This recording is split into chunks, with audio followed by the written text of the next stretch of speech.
Magandang araw mga kaibigan. Bigyan natin ng reaction, opinion ngayon itong post ng Philippine Star 10 minutes ago. Good news po ito. Wise move ng Supreme Court para padaliin ang trial ng mga corruption cases laban sa maanumalyang flood control. Salamat po, Supreme Court. The Supreme Court will designate special courts within the regional trial courts that will exclusively handle corruption cases stemming from anomalous flood control and other infrastructure projects. Wow, galing. So, tingnan ko Okay, ito. To me, napakagandang move ito, desisyon ng Supreme Court. Analysis o opinion ko lang ito, ang ating mga maestrado, mga Pilipino taxpayers din yan, nakikita nila ang malala, talamak na korupsyon. Nararamdaman nila ang sentimento ng taong bayan. Ang taong bayan ngayon, gusto ng hustisya, yung hustisya na mabilis naman, huwag yung abutin ka ng siyam-siyam taon-taon bago may makulong. Kasi kung itong mga pagdagsa ng mga corruption cases, ihahandle ng mga regular courts, nako, ang dami pong kasong hinahawakan ng ating mga RTC judges. Patong-patong yan na kaso. So kung isama mo po dyan itong mga corruption-related cases, aabutan yan ng siyam-siyam. Kaya wise move ito ng Supreme Court. Gusto nilang may mapanagot.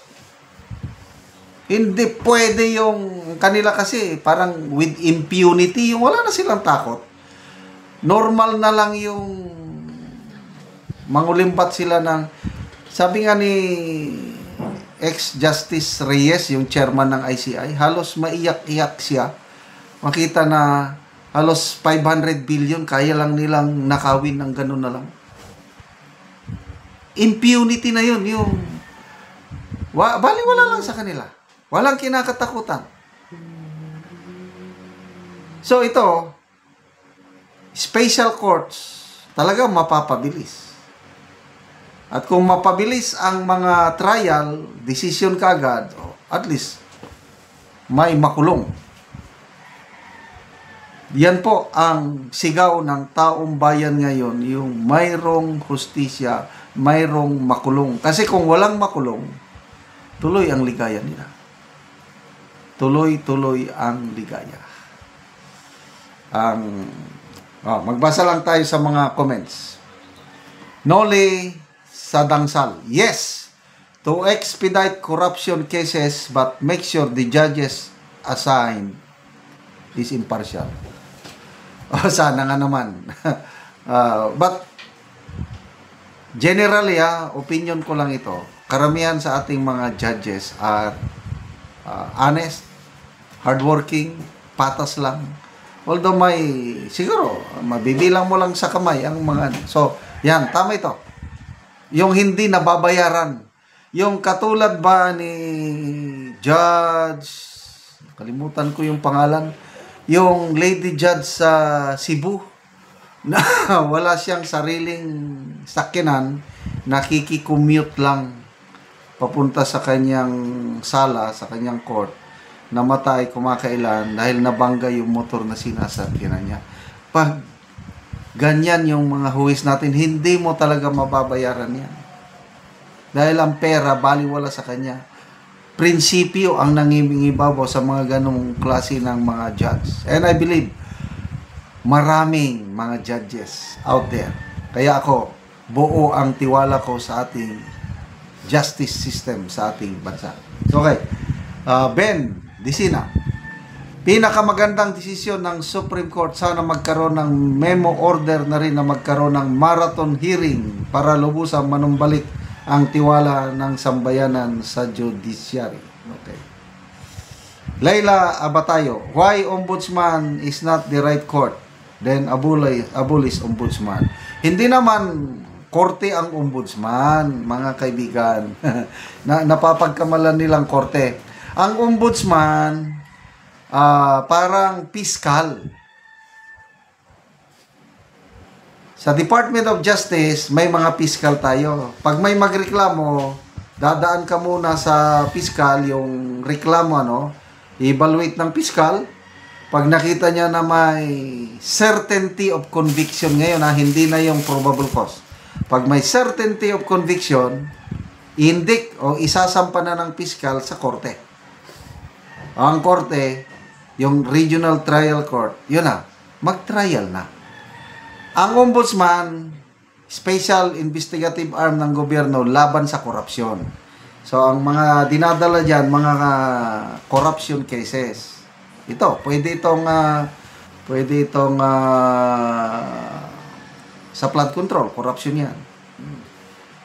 So, pag evaluate ng ombudsman, mayroong probable cause or certainty of conviction yon.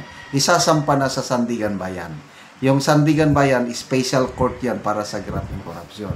So, ito ngayon, hindi na lang Sandigan Bayan ang mag-trial sa mga corruption cases, pati na ang mga regional trial court, may mga special court. Example, Quezon City Regional Trial Court, may mga branches yan.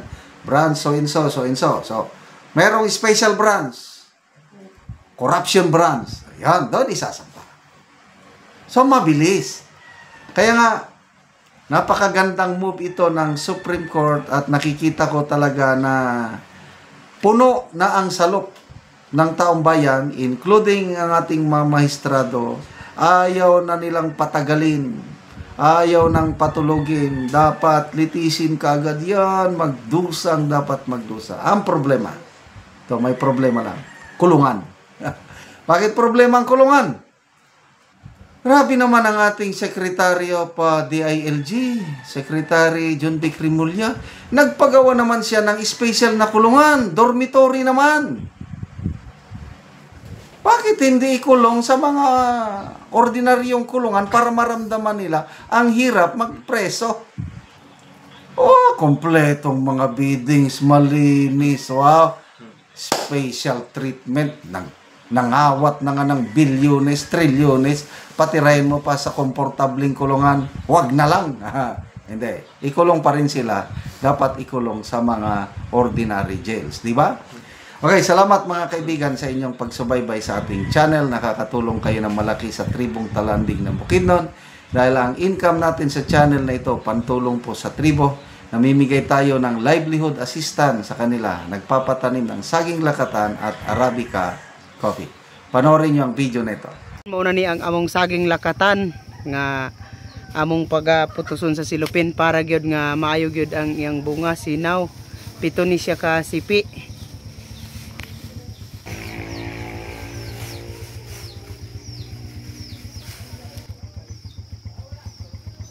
So karon human sa pagputos sa among saging lakatan, mag-harvest na pud mi. So muna ni ang among saging lakatan nga among pag-harveston karong adlaw. So salamat jud kaayo sa Ginoo nga naanay panalangin.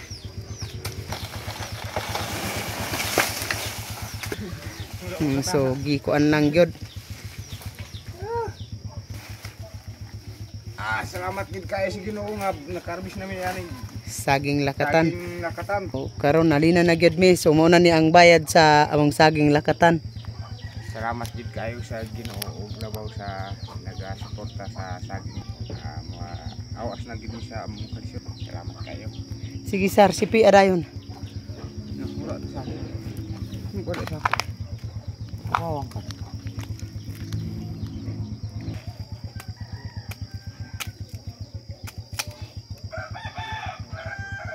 Bunso ko ayo ang iyang unod oh. So among gitimbang.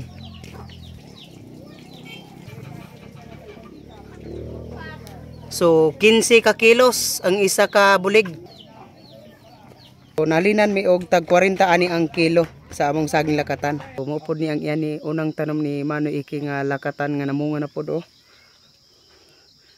So iyang giputo. So, siyam ni iya ka sipi. So mo pod ni ang saging ni Manoy Boy nga 7 ka sipi yapon ni. So giputos niya para gid nga sinaw ang bunga. Sunod-sunod na gid na ang pagpamunga sa among lakatan. Kay naa na pod ang puso sa saging ni Manoy Boy. So salamat kayo sa Ginoo sa nagtan-aw sa video sa YouTube.